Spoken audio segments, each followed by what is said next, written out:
Baik, Assalamualaikum warahmatullahi wabarakatuh. Shalom, Om Swastiastu, Namo Buddhaya, Salam Kebajikan bagi kita semua. Selamat pagi teman-teman semuanya. Em, kita ketemu lagi ya di webinar yang kedua ini. Setelah melakukan webinar yang pertama di bulan lalu mengenai pengenalan UI UX dalam desain grafis, kali ini aku membawakan materi mengenai gamification dalam desain. Untuk meningkatkan keterlibatan pengguna melalui elemen permainan. Biar kita lebih dekat lagi nih, perkenalkan nama aku Nanda Alfedita dari Universitas Negeri Surabaya, mahasiswa semester 5. Saat ini sedang menjalani program studi independen pada PT Bisa Artificial Indonesia, khususnya pada bidang UI UX. Kebetulan aku dari program studi sistem informasi.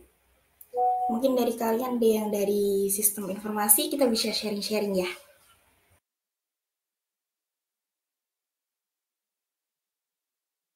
Oke, untuk poin pembahasannya, ini ada beberapa poin yang akan kita bahas selama kurang lebih 1 jam ke depan. Yang pertama ada definisi gamifikasi. Yang kedua, perbedaan gamifikasi dan permainan. Kemudian yang ketiga ada pentingnya gamifikasi. Yang keempat, elemen gamifikasi. Kemudian yang kelima, contoh penerapan gamifikasi. Dan yang terakhir ada tantangan penerapan gamifikasi. Mungkin dari kalian kalau ada pertanyaan atau kebingungan nanti bisa ketik di kolom chat aja ya. Untuk pembahasan yang pertama mengenai definisi gamifikasi. Jadi gamifikasi ini merupakan suatu pendekatan yang mengaplikasikan elemen-elemen desain permainan ke dalam konteks non-game atau kegiatan yang bukan permainan. Nah, elemen-elemen tersebut bisa berupa aturan-aturan ataupun tantangan dan juga pemberian hadiah atau reward. Nah, dengan penerapan elemen-elemen desain permainan ini, tujuan gamifikasi ini menciptakan pengalaman yang lebih menarik, kemudian menyenangkan, dan juga dapat memotivasi pengguna untuk berpartisipasi aktif dalam aktivitas yang sedang dilakukan. Nah, jadi gamification ini bukanlah suatu hal yang dimana kita menciptakan permainan baru, namun lebih ke penerapan konsep elemen permainan ke dalam konteks non-game atau bukan permainan. Nah, kalau kalian pernah menggunakan platform Duolingo, itu kalian pasti ditampilin mengenai leaderboard atau papan peringkat, kemudian misi harian. Nah, itu termasuk ke dalam elemen-elemen gamification. Atau platform e-commerce, di Shopee itu ada elemen gamifikasi. Kalau kalian main Shopee Games, itu kan rewardnya berupa koin ya. Nanti koin tersebut bisa ditukarkan pada saat kalian berbelanja. Kayak gitu. Kemudian perbedaan dari gamifikasi sama permainan itu apa sih? Kalau pada gamifikasi ini kan memang menerapkan sebuah elemen ke dalam desain. Kalau permainan kan semata-mata hanya untuk hiburan ya, hiburan atau kompetisi. Nah, tujuannya juga berbeda. Kalau tujuan dari gamifikasi ini sendiri, itu meningkatkan motivasi, kemudian keterlibatan pengguna dan juga partisipasi. Nah, kalau permainan itu sendiri, tujuannya itu hanya untuk hiburan, kemudian tantangan, atau problem solving, pemecahan masalah. Nah, yang elemen-elemen gamifikasi itu ada level, badges, point, dan juga elemen-elemen lain yang bisa diterapkan dalam desain. Kemudian didesain untuk meningkatkan keterlibatan motivasi pengguna dalam aktivitas non-permainan. Nah, kalau permainan sendiri didesain untuk memberikan pengalaman hiburan yang mendalam dan memotivasi dan motivasi intrinsik melalui tantangan dalam konteks permainan. Kemudian menargetkan hasil akhir berupa hiburan dan kepuasan dari pengalaman bermain. Kalau target hasil akhir dari gamification itu sendiri berupa peningkatan produktivitas, pembelajaran, dan interaksi positif dalam konteks non-permainan.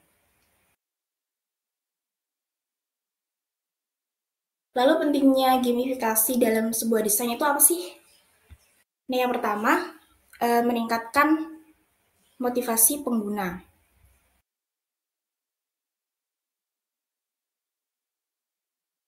Di mana gamifikasi ini mendorong pengguna untuk lebih termotivasi, menyelesaikan tugas, atau mencapai tujuan melalui elemen-elemen seperti reward, level, atau badges.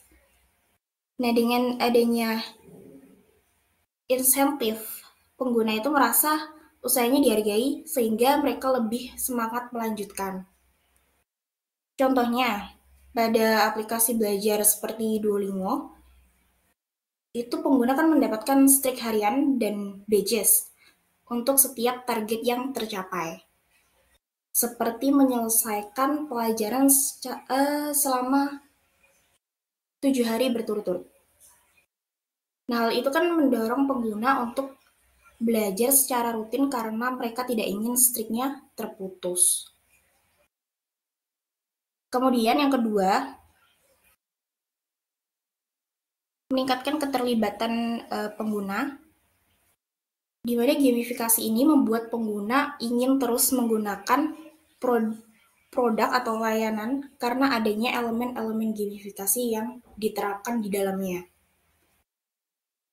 Dan contohnya tadi udah aku jelasin dari Shopee, itu kan punya fitur Shopee Games.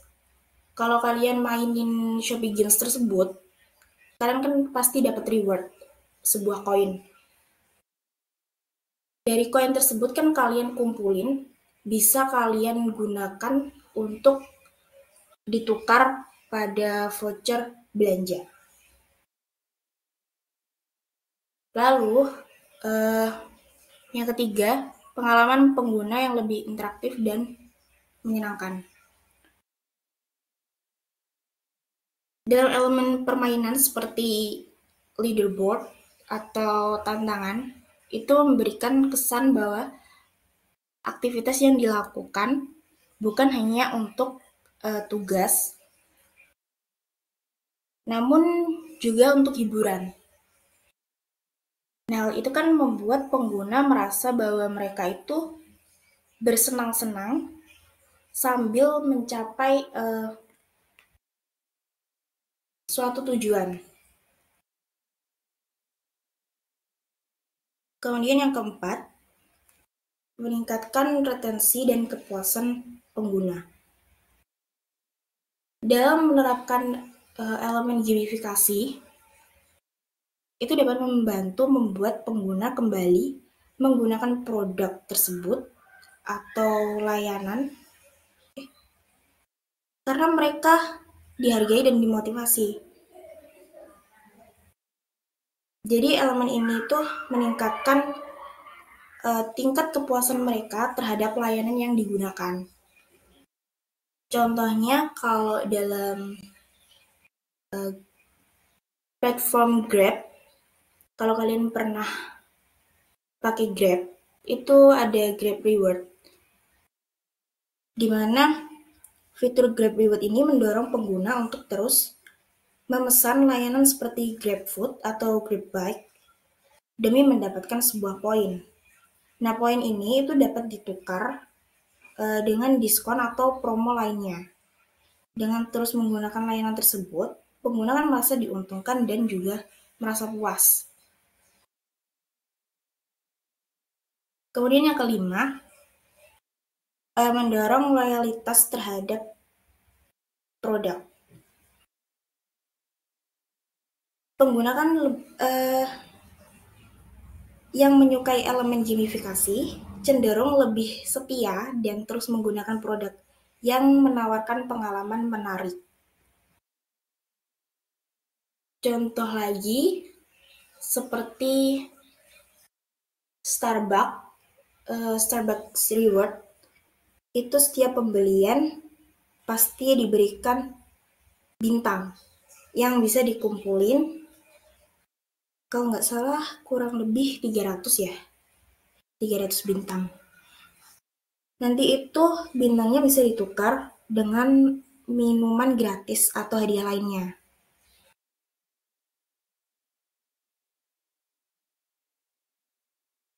Kemudian yang terakhir ada meningkatkan produktivitas dan efisiensi. Elemen gamifikasi ini juga dapat membantu pengguna fokus menyelesaikan tugas dengan lebih cepat dan penuh tantangan. Kalau contohnya di Duolingo itu, pengguna itu didorong untuk terus belajar bahasa dengan target harian. Dan jika targetnya itu tercapai, itu pengguna mendapatkan XP atau experience point, yang mana XP ini bisa naik ke level berikutnya. Terus elemen ini itu dapat membuat proses belajar bahasa lebih terstruktur dan produktif karena pengguna merasa berusaha menyelesaikan target setiap harinya. Gitu. Lalu apa aja sih elemen-elemen gamifikasi?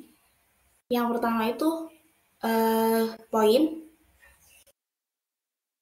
Jadi poin ini dalam konteks gamifikasi itu mengacu pada bentuk mata uang virtual atau unit score yang diberikan kepada pengguna sebagai imbalan atau pengakuan atas pencapaian atau partisipasi dalam suatu aktivitas.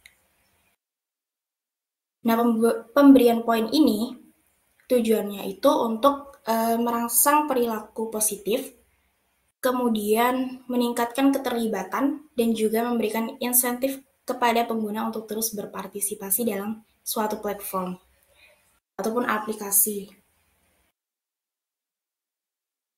Lalu ada juga level.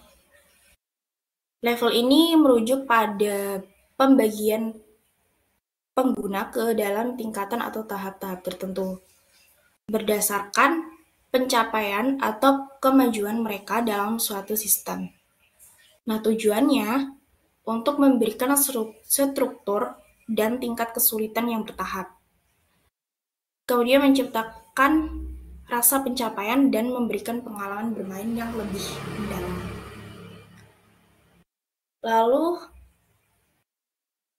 ada juga badges, itu bentuk penghargaan atau tanda pengenal yang diberikan kepada pengguna sebagai hasil dari pencapaian tertentu atau aktivitas positif dalam suatu platform, aplikasi atau sistem gamifikasi. Nah, pemberian badges ini tujuannya untuk memberikan pengakuan, kemudian meningkatkan keterlibatan dan juga dapat merangsang motivasi pengguna untuk terus berpartisipasi. Dalam Duolingo itu juga ada, kalau kalian udah menyelesaikan level unitnya, unit 1, unit 2, unit 3, dan seterusnya itu, kalian akan mendapatkan sebuah badges.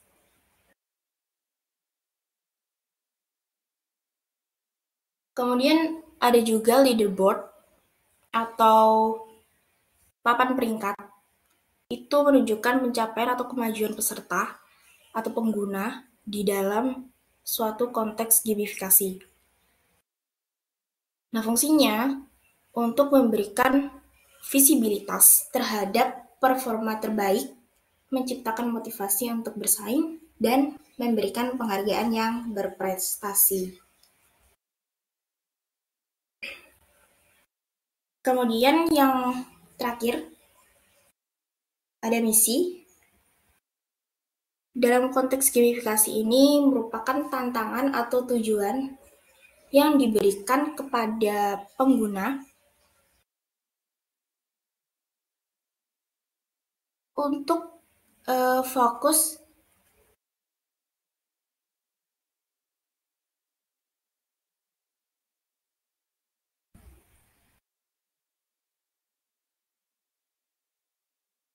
atau perjalanan atau pencapaian tertentu yang ingin dicapai.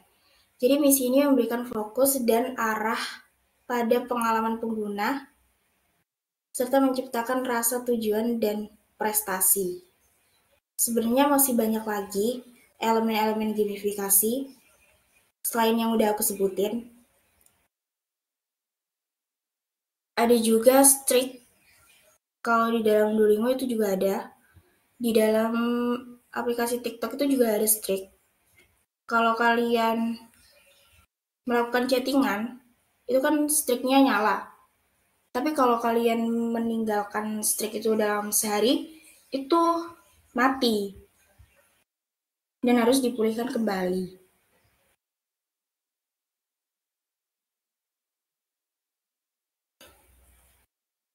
Nah, ini kemudian contoh dari platform yang menerapkan elemen-elemen gamifikasi di dalamnya.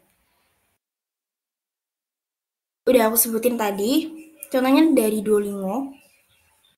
Ini kan ada misi harian. Jadi setiap harinya itu kalian harus menyelesaikan misi ini, mendapatkan 10 experience points, kemudian meraih skor 80% ke atas dalam 3 pelajaran. Tapi ini beda-beda sih. Kemudian benar 5 kali berturut-turut dalam 4 pelajaran. Kalau udah menyelesaikan 30 misi, itu kalian akan mendapatkan badges atau lencana. Nah, ini level. Ini namanya level. Terus ini yang namanya badges. Nah, dari sini, ini tuh seperti leaderboard, papan peringkat. Jadi kita tahu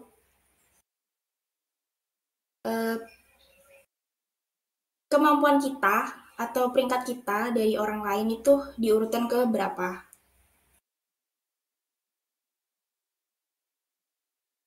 Kemudian, tadi udah aku sebutin seperti Starbucks Rewards. Nah, itu kan kalau di pengguna awal, itu bintangnya warna hijau.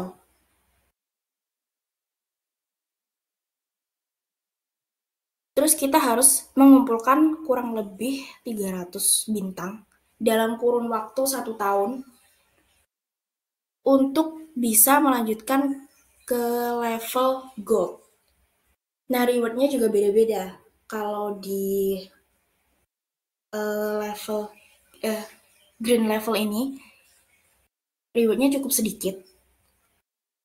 Nanti kalau udah upgrade ke gold level, itu juga akan lebih banyak rewardnya.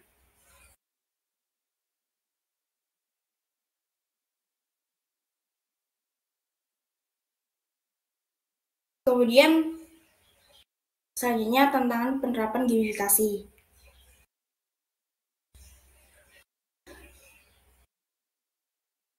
Nah, yang pertama, desain yang tidak tepat sasaran. Maksudnya gamifikasi itu harus dirancang berdasarkan kebutuhan dan preferensi pengguna. Jika tidak, fitur yang kita terapkan di dalam sebuah desain itu akan membuat si pengguna itu merasa bingung. Contohnya, Kalau misalkan aplikasi e-learning yang memberikan badges atau lencana hanya untuk menyelesaikan kuis, tetapi si pengguna ini lebih tertarik pada reward yang berbentuk diskon kursus.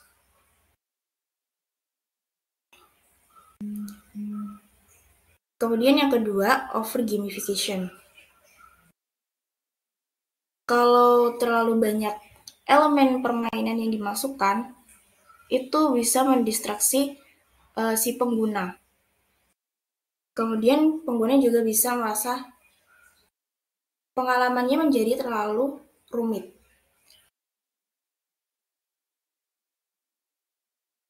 Contohnya lagi, kalau misalkan kalian punya mobile banking, itu kan biasanya ada penawaran seperti hadiah berupa poin. Tapi kalau notifikasinya itu terus-menerus, itu juga bisa membuat si pengguna merasa terganggu. Kemudian yang ketiga, ada biaya pengembangan, yang mana kita menerapkan elemen seperti leaderboard atau fitur reward, itu membutuhkan waktu dan juga biaya untuk pengembangannya.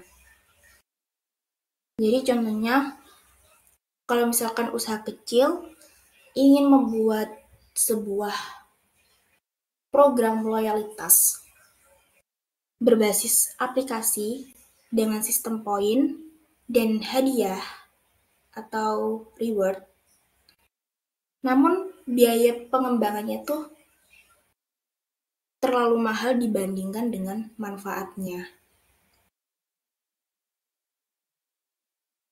Kemudian yang keempat, kurangnya pemahaman pengguna. Jadi nggak semua pengguna itu langsung memahami cara kerja elemen gamifikasi. Terutama jika mekanismenya itu rumit atau tidak dijelaskan dengan baik.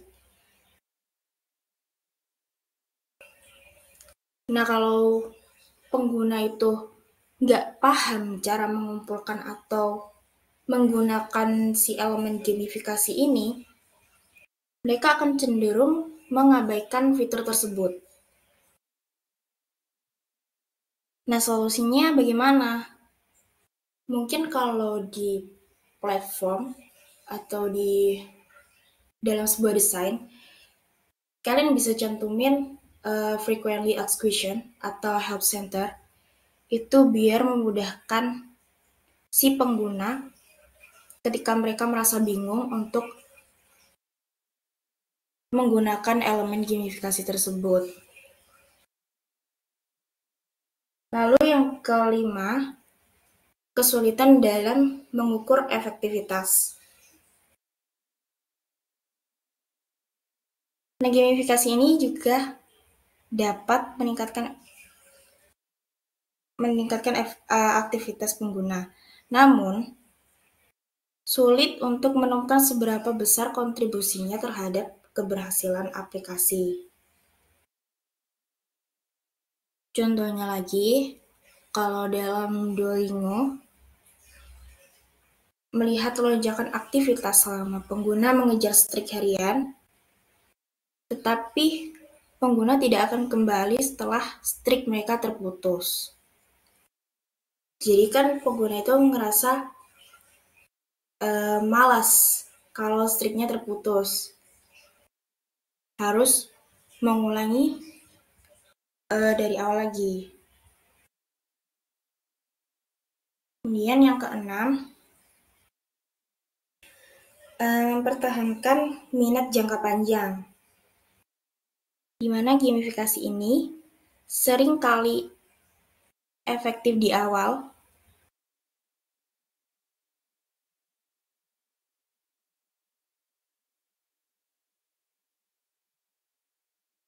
panjang.